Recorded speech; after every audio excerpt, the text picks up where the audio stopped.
Hari Om, Chapter 4, Verse 28, Bhagavad Gita, Jnana Karma Sannyasa Yoga, Renunciation of action in knowledge. In verse 27, Bhagwan Krishna said, Sarvani Indriya Karmani Prana Karmani Chapare Atma Samyama Yogagnau Jugvadi Jnana Deepite. Bhagwan Krishna said, Ye Arjuna, some people in the fire of self-mastery, lighted by knowledge, ignited by knowledge, burn their activity of organs of perception and organs of action and also the activities of prana. Self-knowledge. Self-knowledge is you have to understand yourself. It needs a deep thinking. So, by understanding the nature of the self, you burn all the activities. It looks it is difficult, but it is not so difficult. It is like learning car driving. The day on which you sit in the car, you find the car moving this side and that side. After some time, you are singing a song, you are chit-chatting, laughing, and then driving the car. Similarly, self-mastery initially, it may look difficult, but it becomes easy and you will enjoy the car driving. People start enjoying it. Similarly, when you become the master of yourself, you will enjoy it. That is what Bhagwan Krishna said in the last verse. Now, Bhagwan Krishna is prescribing 5 types of yajnas. What are they? We will see. Dravya yajna tabo yajna yoga yajna tadha pare swadhya yajnana yajnascha yadayaf samshidavratagam. Here Bhagavan suggests Dravya yajna, Tabo yajna, Yoga yajna, Swadhyaya yajna and Jnana yajna. 5 types of yajnas. Dravya yajna tabo yajna. Dravya yajna. Dravya yajna means, we all think dravya means wealth. Wealth need not be only money. It can be anything which you possess and you can share it for others. Mainly, Bhagavan insists on distribution of wealth. The joy of giving cannot be expressed in words. It can only be enjoyed. Only when you give, you will know how happy you are getting.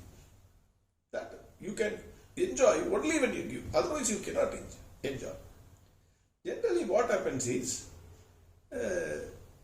we don't give. We keep everything for ourselves, for our sons and daughters, for our grandsons and granddaughters, everything for us. Anything which is kept for a long time in the same place, it will definitely stink. River flows, air flows, everything you take in the nature world, everything flows. Similarly, the wealth, whatever wealth, it could be anything. It could be clothes, it could be money, it could be food, anything, knowledge, anything you have to give it to the others. Happily give it. Happily give it. So, Dravya means not only money. Here, I want to quote Kanchi Paramacharya. His Holiness Kanchi Paramacharya said 2 things. Both are very important. One is, His Holiness says, suppose if there is a temple work which is going on, and let us assume you are a crorepati or a lakhpati. Then he says that rich person If he gives money, it is nothing. He says people should not ask money from that person because it is the most easiest thing. He will immediately cut a check and then give it to you, 10,000 rupees. What is the use? He has not done anything. That person must give some physical effort for the temple. He may clean the garden or sweep the floor or do something, at least half an hour. Half an hour. In 24 hours, half an hour for that temple. That rich man, instead of giving money, he must bodily contribute something to the temple. Then he also says, if that person is a poor fellow, extremely poor, let us assume, his earning is only hand to mouth, that person must at least give 1 rupee to the temple. So, the giving, he puts it in a different manner. A rich person must give his bodily effort to the temple, whereas a poor fellow must give at least 1 rupee to the temple. That kind of giving will give joy. That is one. Secondly, Kanchi Paramacharya also says, Kaipidi Arsit Tittam. That is, 1 handful of rice. Daily we are eating. Some people like me continuously eat. The grinder goes on working. Kadamuda, it is working. So, but we are not giving. He says, His Holiness Kanchi Paramacharya says, whenever you are eating in the morning, your food, it may be rice, it may be wheat, it may be something else. 1 handful of that, whatever you are eating, you put it in a separate vessel. In the month end, you go and give it to the temple. Whatever, the vessel will be full. You give it to the temple.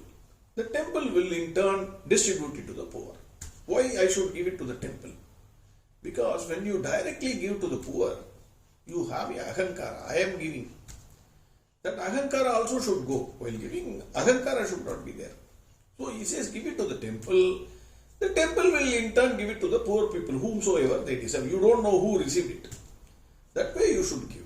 So he says, at least 1 handful of rice or wheat, whatever you eat, daily you put it in a vessel separately and then distribute it. This is what he says. Saint Tirumudar also says, wonderful verse, Yavar kumam ireverku oru pachilai. Yavar kumam பசுவிற்கு ஒரு வாயுரை. யாவார்க்குமாம் உண்ணும்போது ஒரு கைப்பிடி. யாவார்க்குமாம் பிறர்க்கு ஒரு இன்னுரை தானே. Wonderful verse. How to give? He says, யாவார்க்குமாம் இறைவர்க்கு ஒரு பச்சிலை. See, you don't have to do great things for Bhagwan Krishna. Whatever is given by Bhagwan Krishna only. So, nowadays we don't have time even to go to temple.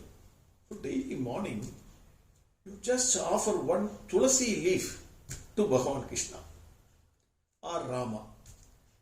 Not possible. 1 drop of water, Hare Rama, Hare Krishna, you just put it. Not possible. Only 1 kismis or 1 grape, just keep it before him and then run. This is easiest thing. You just give this. You received it from Bhagwan, you just offer it to Bhagwan. This will give more happiness for Bhagwan. Affectionately. You should give it as if you're throwing it is not possible. You should give it with the full of affection. That is Yavar Kumam Ireverku oru pachilai.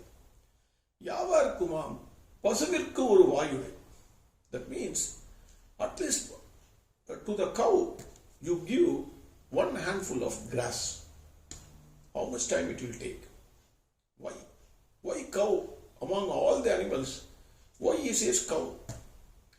Mother gives milk only up to 1 to 1.5 years, maximum 1.5 years. But cow gives milk not only up to your 80 years, 90 years, whatever be your age, it gives milk. You have coffee, tea, whatever it is. even after your death, cow gives milk. There is a ceremony in which after your death, the next day, when you are burnt, before collecting the ashes, they pour the bones, they pour the cow's milk and then take out the bones. So cow gives milk even after your death.